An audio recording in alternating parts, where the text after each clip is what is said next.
Dating bagyong Hana, nasa labas na ng ating Philippine Area of Responsibility. Pero ang epekto ng enhanced habagat ay magpapatuloy pa rin at yung epekto naman ng habagat sa North Western Luzon, kabilang na ang Metro Manila, na magpapaulan na maghapon ay aasahan pa rin ngayong araw. El Nino, nasa alert status na at ang kanyang maximum sea surface temperature ay nasa 1.3 degrees Celsius na. At mga bahagi ng Northwestern Luzon hanggang Southern Luzon na uulanin pa rin na maghapon at sa nalalabi ng bansa, atin ulit natatalakayin. Bagong low pressure area na mataan sa silangan ng Basco, Batanes. Pero ang tsansa na maging isang ganap na bagyo ay maliit pa sa ngayon.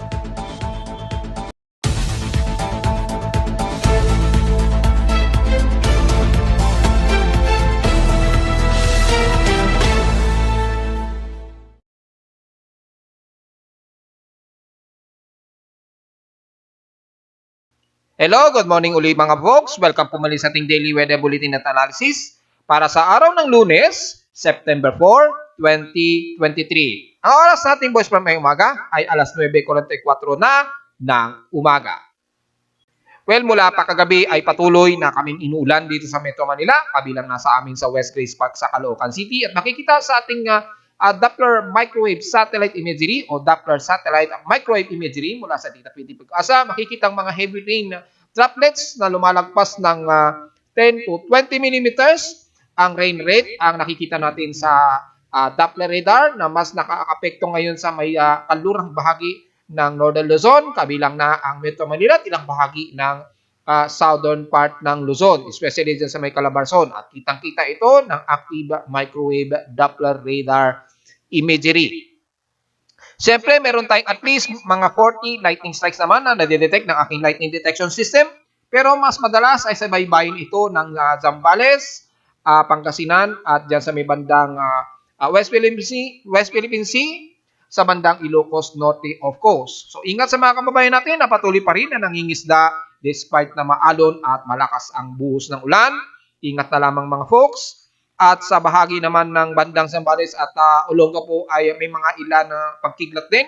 Puro cloud to ground po ito kaya mag-iingat po mga kababayan natin, lalo na sa pilit pa rin na lumayag kahit na medyo delikado pumalaot sa maalon na bahagi ng West Philippine Sea. Sa ating current conditions, gloomy at maulan pa rin, mabugso pa rin ang mga pag-ulan at mabugso ang mga hangin. Since kaninang madaling araw ay nakakatakot ang mga bugso ng hangin dito sa amin sa Caloocan City at nagirinig ko pa ang hampas ng mga ilang bubong at mukhang mayroon pa yatang nabaklasan ng bubungan sa paligid ko dito sa amin sa aking tahanan kaninang madaling araw. At ayon sa aking wind speed monitoring ay nakapagtala ito ng bugso na mahigit sa 100 kilometers per hour pa rin kaninang 6:22 AM. Grabe, ang lakas po ng bugso kaninang madaling araw at alam ng mga ibang kababayan natin dyan sa NCR ay may mga pagbugso pa rin ng malalakas na hangin na lumalagpas sa 50 to 60 kilometers per hour ang average wind speed. So inaasahan natin overcast gloomy, moderate, may mga bugso at drizzle rain ngayon kasalukuyan dito sa amin sa Caloocan City at patuloy pa rin ang mga light rain showers to moderate at biglang bumubugso into violent ang mga pag-ulan. So asahan natin yan maghapon sa iba't ibang bahagi ng Metro Manila. At inaasahan kong nagsuspend ng klase ang mga eskwelahan sa iba't ibang bahagi ng Metro Manila dahil sa epekto ng matinding habagat. Hindi naman sa enhanced southwest monsoon. Yung normalized na lang natin na habagat na typical na nagaganap na supposed to be mga July to August to September. Typically, mga normal na habagat natin ang umiiral. At dahil yung nasa labas at malayo naman na ang lokasyon ni dating bagyong Hana na si Haikui at ito ay patungo na ngayon sa bandang China. However, yung enhanced habagat mula kay dating bagyong Hana ay mapapaapekto pa rin dyan sa may bandang extreme Northern Luzon, lalo na sa bahagi ng Cagayan, Apari at Ilocos Norte. Mas mararamdaman pa nila dyan ang epekto ng enhanced habagat. Di gaya sa may bandang southern part, dito sa bahagi ng Zambales, pababa ng Metro Manila at ilang bahagi ng Southern Luzon. Pero tuloy-tuloy lamang ang pag-ulan epekto ng normalized habagat na magdadala ng malalawakang pag-ulan, halos maghapon na naman. So asahan ang mga pagbaha, ingat sa mga biglaang pagbaha lalo na sa low-lying areas. Sa ating lowest temperature na naitala na kay weather station kaninang 6:35 AM, nakapagtala ng lowest of 24.6 degrees Celsius. Kahapon nakapagtala lamang ng stationary na temperatura na pinakamataas. Kahapon ito ng after lunch, 1:26 PM, na nasa 30.4 degrees Celsius ang pinakamataas na temperatura. So, ibig sabihin na natiling mababa ang aming init pandama o heat index, nasa sa 40.9 degrees Celsius. However, kung sisilipin naman natin sa mga weather stations si Pag-asa nationwide, mula kahapon po ng September 3, kung sisilipin natin dito ay nangunguna po sa may pinakamataas na heat index ay ang Catbalogan Western Samar naman na nasa 49 degrees Celsius ang kanilang heat index. So, inaasahan na mainit ang kanilang temperatura dyan at init mandama. So, iwasan po ma-dehydrate mga poksa dahil hindi masyado ramdam nga dyan sa inyo ang epekto ng habagat. Kami lamang din sa bahagi ng Northern Luzon hanggang bandang Southern Luzon area, mas mararamdaman ito. And so far sa ating PH Extremes in past 24 hours, nangunguna ang Catbalogan. Diyan nga sa may Western Samar nga na nasa 36 degrees Celsius. Kaya mataas din ang kanilang heat index kahapon. At sa lowest temperature naman, stationary lamang sa Baguio City ng 17.6 degrees Celsius ang lowest temperature. At sa Inulan naman, so far, ay ang Coron, Palawan ang may nangungunang pinakamataas na inulan at 98 mm ang total rainfall.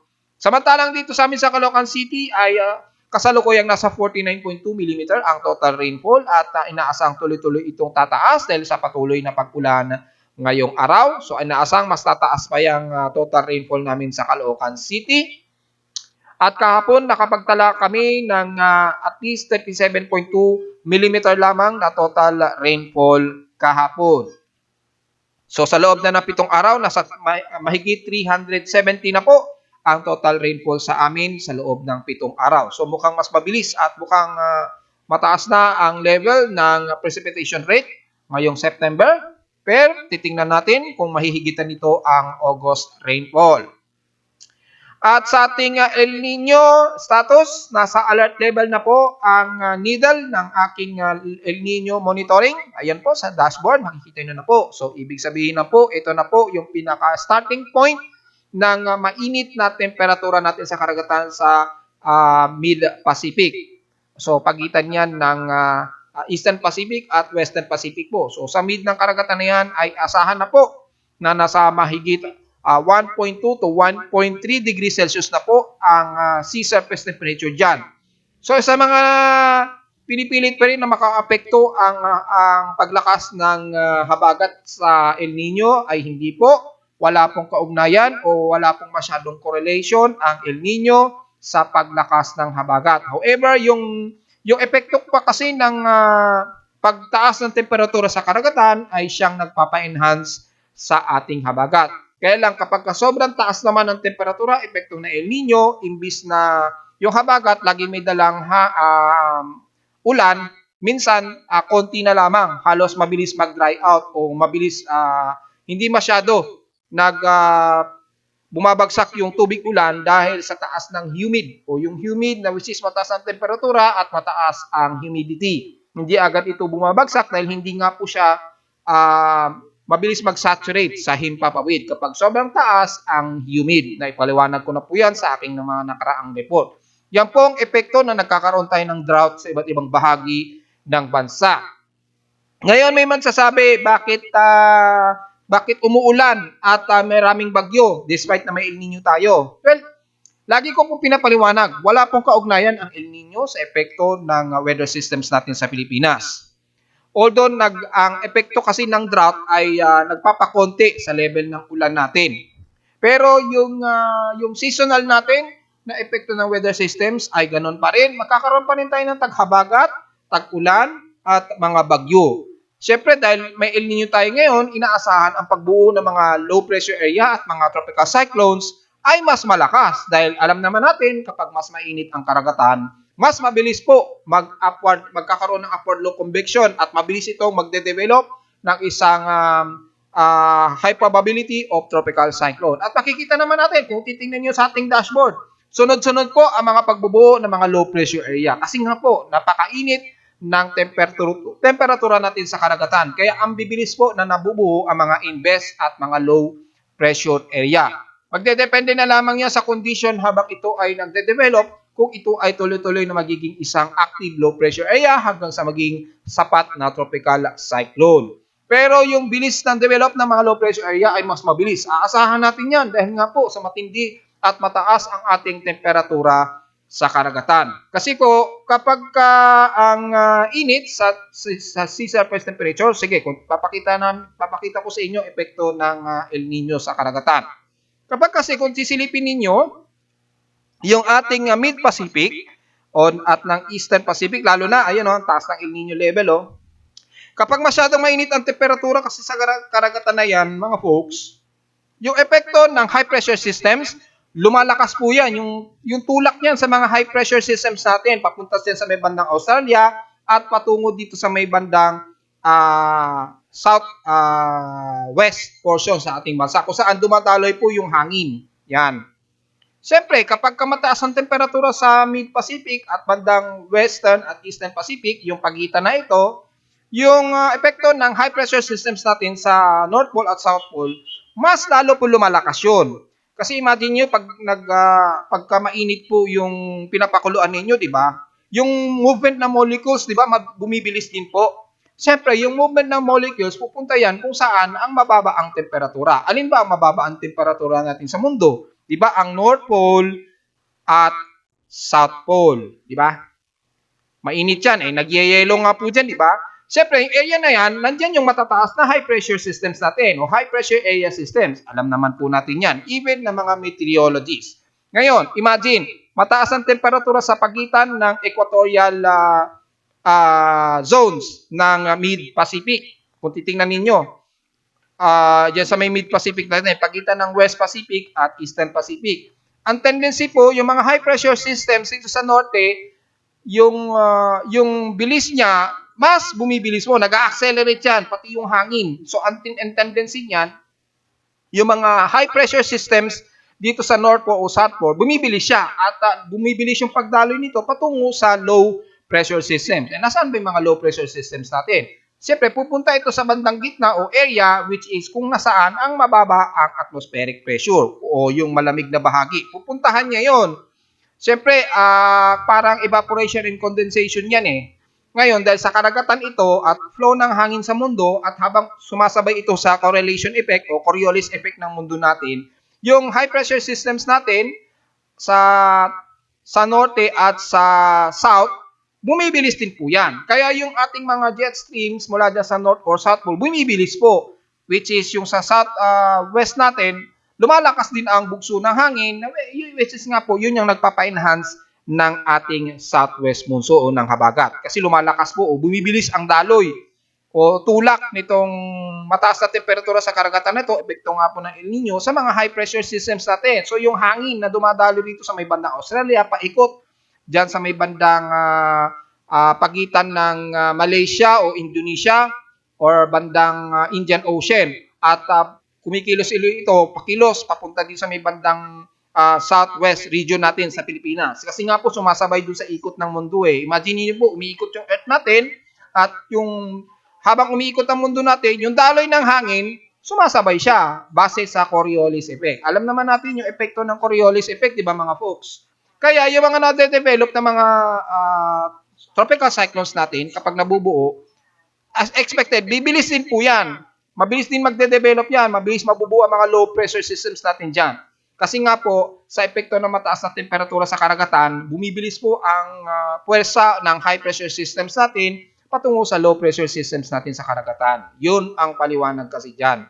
So yung mga folks, sa mga nagtatanong bakit inuulan, wala pong kaugnayan, wala pong correlated effect yung paglala ng El Nino sa Mid-Pacific at Eastern Pacific, lalo na sa epekto ng ating habagat at mga magiging pag-ulan at pagmumuo ng mga bagyo sa Pilipinas. Lalo nga tayo magwo-worry dahil ang pagbubuo ng mga low pressure area, mas mabilis po yan. Hindi gaya ng mga nakaraan kapag walang El Nino. Dahil nga po matindi ang temperatura sa karagatan na umaabot na nga po sa 1.3 degrees Celsius. Kaya ang makikita ninyo sa needle ng aking El Nino monitoring ay napakataas na at nasa alert level na po siya. Yan yung actual na alert level Hindi yun yung forecast mula kay Pag-asa na which is unang araw pa lamang na February yata o March. Nasa alert na agad yung declaration nila. Kasi nga po forecast yun ni Pag-asa na inaasahan na nitong buong taon na ito na aasahang aabot sa alert level ang forecast nila sa El Nino. Which is nangyari naman ngayon in real time. Ayan po, umabot na siya sa alert level status. Pero hindi naman siya agad-agad kapag January o March, alert level agad. Yun po ay hindi makatotohanan. Kailangan, siyempre, ang umiinit na karagatan, unti-unti naman yan. Hindi naman instant mainit kagad ang karagatan sa ating Pasipiko. Siyempre, unti-unti mo nang iinit yan. Para ka lang nagpapakulo ng tubig. Hindi naman porket pagkasalang mo ng tubig sa kalan na papainitin mo, mainit ka agad in instant.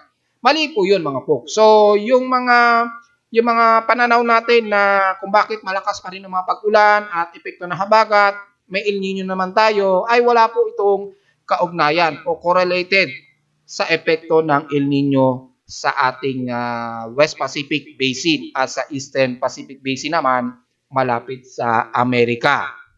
So balik po tayo sa ating status. Sa outside humidity natin ay nasa 96% po. Siyempre napakataas, very saturated po dahil sa tuloy-tuloy na pag-ulan.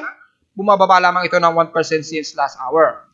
Thunderstorming ngayon, then nasa 1,007 hectopascals na po ang ating atmospheric pressure base sa aking weather station dito sa Caloocan City. So asahan po ang makulog at makidlat ngayong araw sa iba't ibang bahagi ng bansa kung sakaling hindi man sa Metro Manila mismo.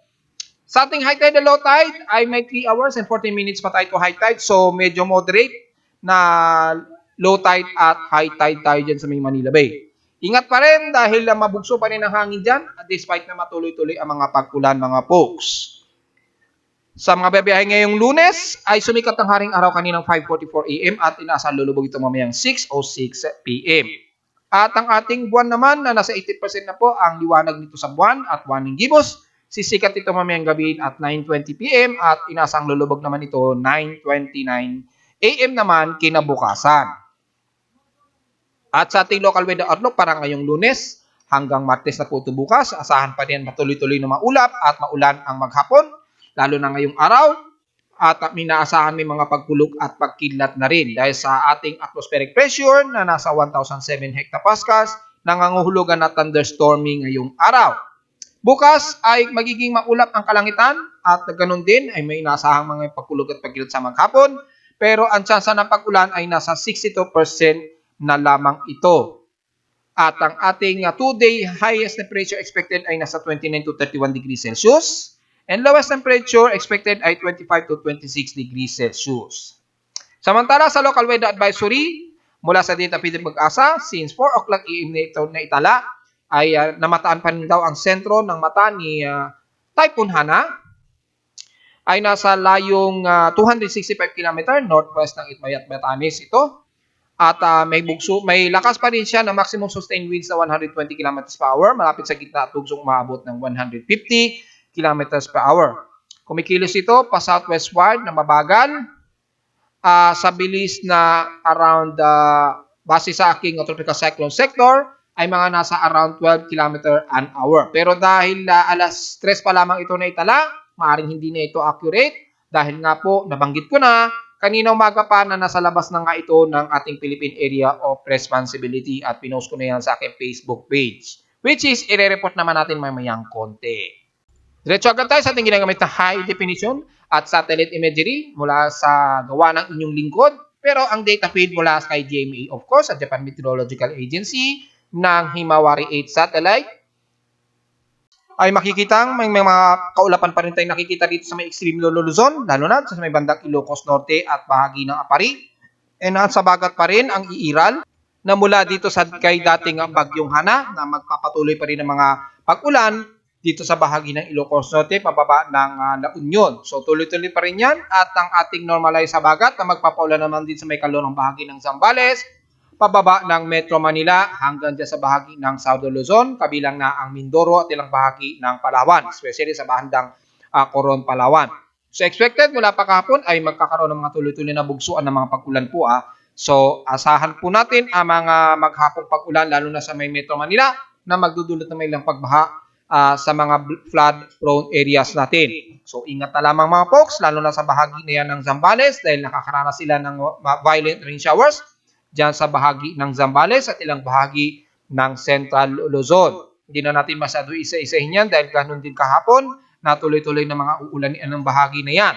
Pero sa Northeastern Luzon, mula dyan sa may bandang Cagayan Valley, pababa ng Isabela at Baler Aurora, ay makakaranas ng mga pulutong na mga kaulapan at mga ilang mga localized thunderstorms ang iiral sa maghapon at mga ilang kalat-kalat na isolated rain showers and forecasted showers, especially dyan sa may bahagi ng Bagaw, kabilang na ang bahagi ng Kabagan, Makunakon, Palanan at Dinapige. Siyempre, damay ang kasiguran sa Aurora, pababa po ng Baler. Pero pagpasok sa bahagi nito ng Dingalan at General Nakal, kabilang na ilang bahagi ng Quezon Province at ilang bahagi dyan sa may Mauban at Timonan Quezon, Paredel at Gumapa ay makakaranas po ng mga maulap na himpapawrin at mga ilang isolated, typically mga light to moderate showers.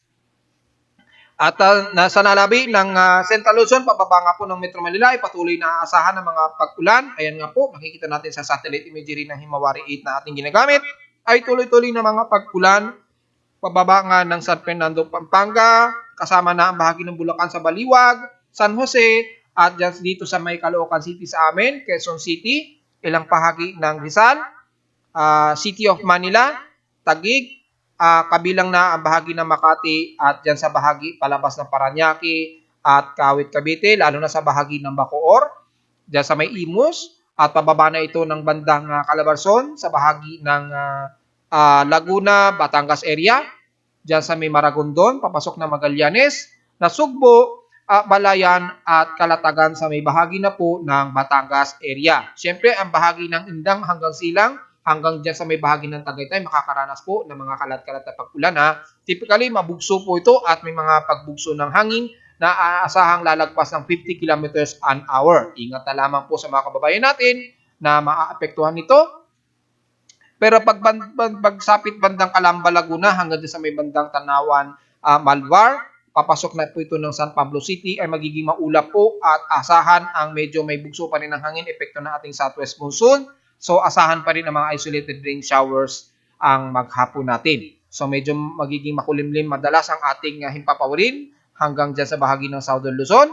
Sa bahagi naman ng Mimaropa, mula sa may bahagi ng Mindoro hanggang dyan sa may Coron, Palawan, ay siyempre nangunguna sa kanila ang matinding pag-ulan dyan since kahapon. Ingat pa rin dahil inaasahan tuloy-tuloy pa rin ang mga pag-ulan dyan mula sa bahagi ng Coron, Palawan, patawid ng El Nido, Ketong Island, Taytay, hanggang sa may bandang San Vicente. Ingat po sa posibleng mga pagbaha, epekto pa rin ng ating southwest monsoon na tumatawid hanggang sa may bahagi ng Camarines Norte sa parteng Bicol. So ingat pa rin po sa mga flood-prone areas na inaasahan natin na maghapon ang tuloy-tuloy mga biglaang bugso ang pag-ulan, kabilang na ang Occidental Mindoro. Sa bahagi ng Bicol region, magiging maulap din at mga kalat-kalat din na mapag-ulan dahil sa medyo may surface trough dyan dito sa Dagat Pasipiko, malapit sa may east portion sa Bicol region, dyan sa may bandang Catanduanes Island. Ingat po kung sakaling biglang lumalapit dyan, asahan ang biglaang moderate and some heavy rain showers kapag lalong lumalapit ang remnants na ito o surface trough nito mula sa naunang monsoon trough mula kay dating bagyong Hana. At dahil meron tayong nabuo na low pressure area dito na tinatawag natin si 99W, pero very shallow pa lamang ito at very disorganized. Pero yung makakapal na cluster ng kaulapan nito, hanggang sa may silangang bahagi ng baybayin ng Luzon, ay magdudulot ng mga heavy rain showers to violent. Wag na lamang lumapit masyado sa mga mangingisda natin dyan, pero hanggat maaari ay iwasan munang lumayag dahil asahan maalon ang bahagi niya ng silangang bahagi ng Northeastern Luzon, kabilang ng East Coast ng Bicol Region hanggang Eastern Visayas. Ingat na lamang po mga folks. At sa bahagi ng Visayas, ay magiging kalat-kalat ang halos entire ng Visayas Region ng mga pag-ulan at may mga ilang bugso ng hanging epekto pa rin ng ating southwest monsoon. Makikita natin ang scene cluster ng habagat dito sa may bandang Negros Region.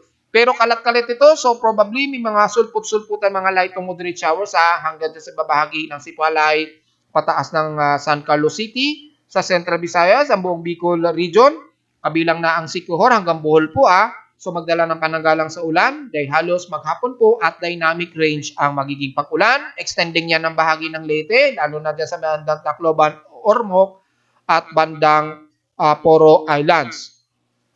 Medyo maulap ang bahagi ng Maasin City, so magdala pa rin ng pananggalang sa ulan kahit na medyo maaraw at medyo mataas ang heat index dyan, kabilang na ang Bohol. They expected pa rin ng mga isolated and scattered rain showers ang aabutin dyan all the way hanggang Eastern Samar.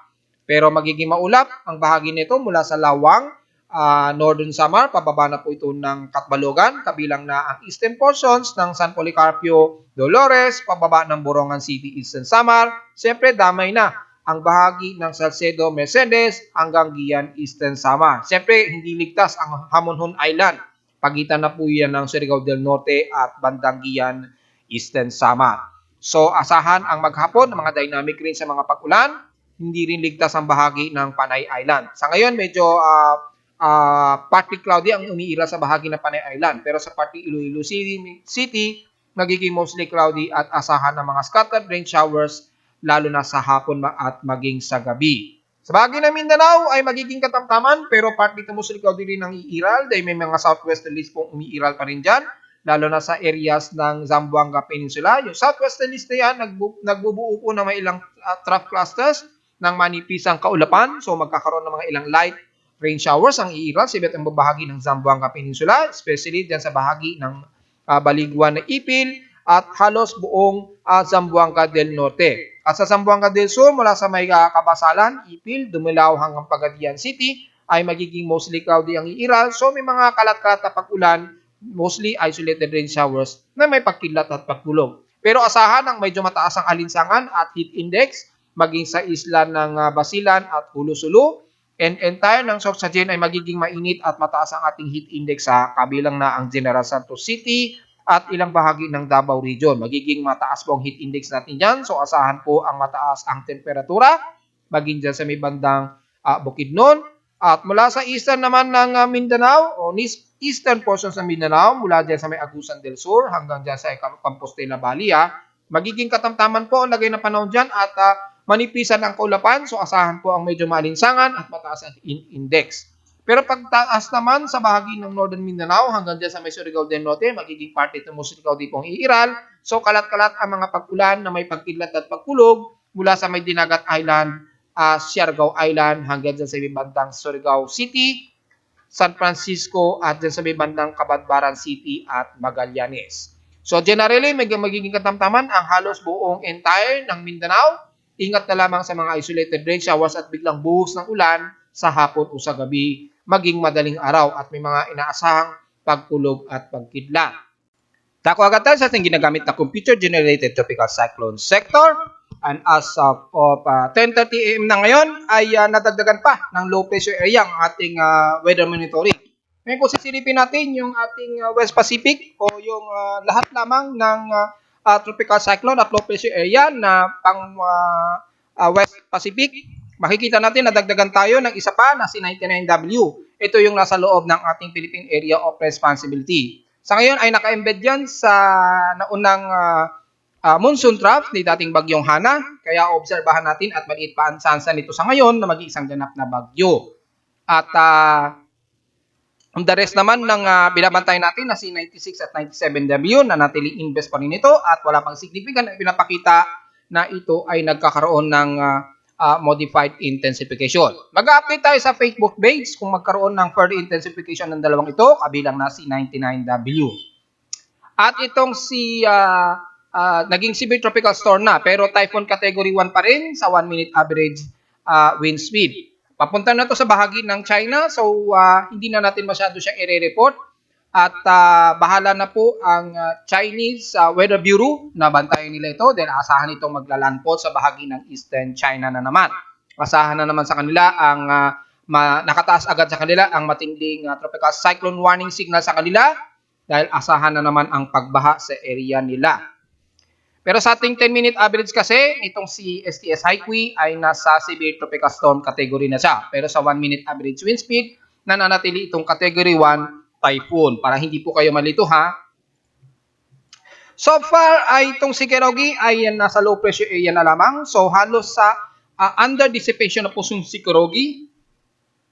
At inaasahan na bago man lang ito maglandfall, ay aasahan po na magkakaroon ng dissipation progress itong si low pressure area na Kerogi. Pero dahil hindi na ito masyado concern sa ating bansa, sa ngayon ay atin na lamang bamatayan itong si 99W na nasa silangan ito ng Basco Batanes at around nasa bandang silangan ito ng Basco Batanes nga po at nanatiling may cluster pa lamang ng sirkulasyon dito sa area na to.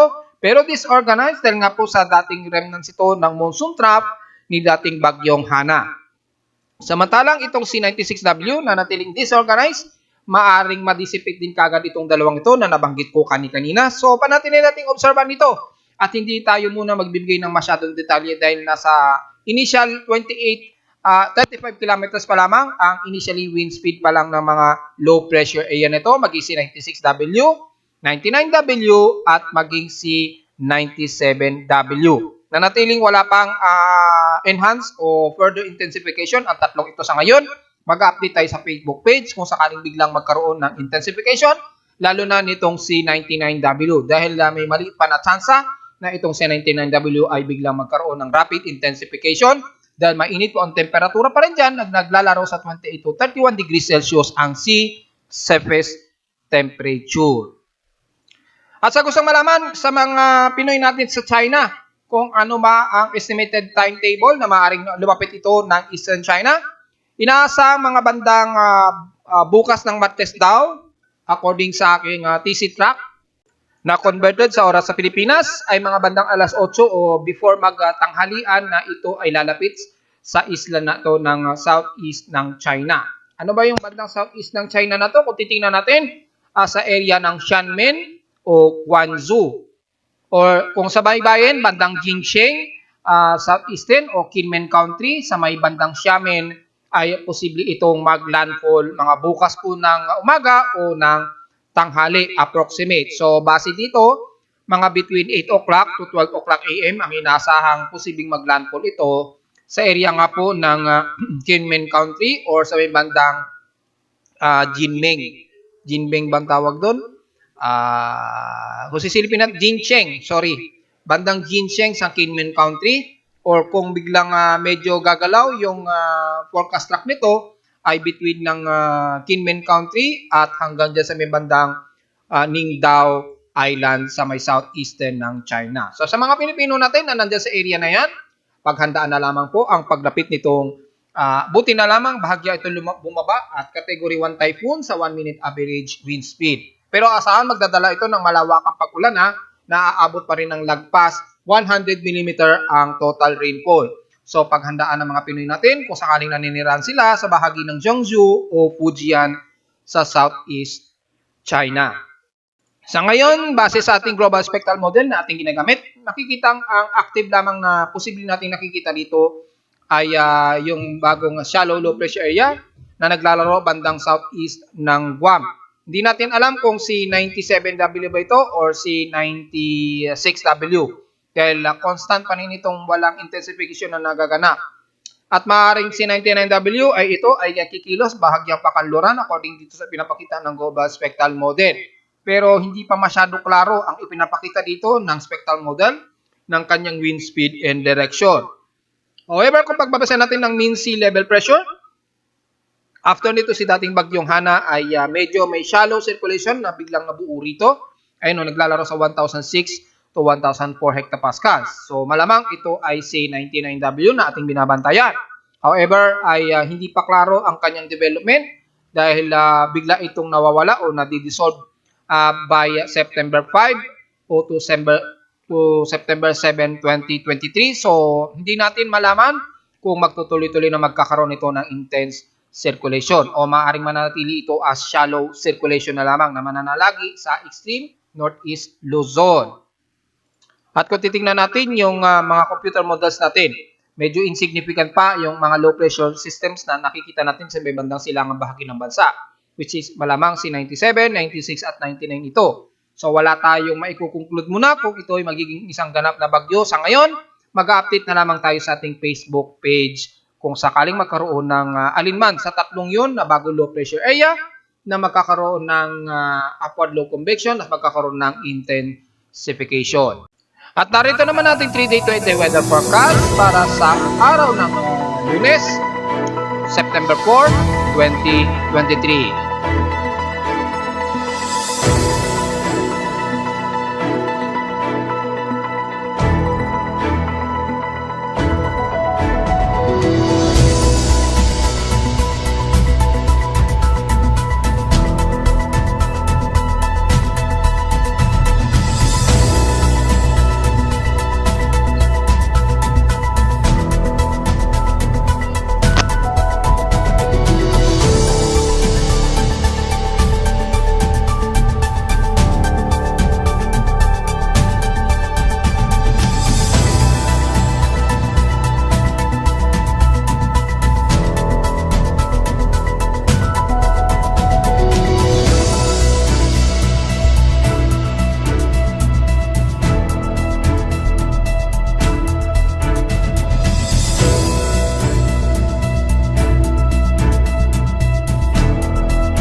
At hanggang dito na lang po ating daily weather bulletin at analysis para sa araw ng Lunes, September 4, 2023. Huwag pong kalilimutan na mag-like, share, subscribe po sa ating YouTube channel.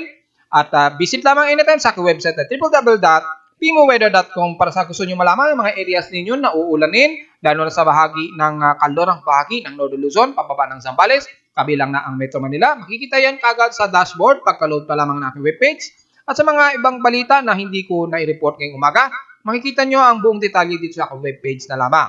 At sa mga data feeds mula sa iba't ibang weather agencies. Maraming salamat po mga folks at magandang araw po sa ating lahat.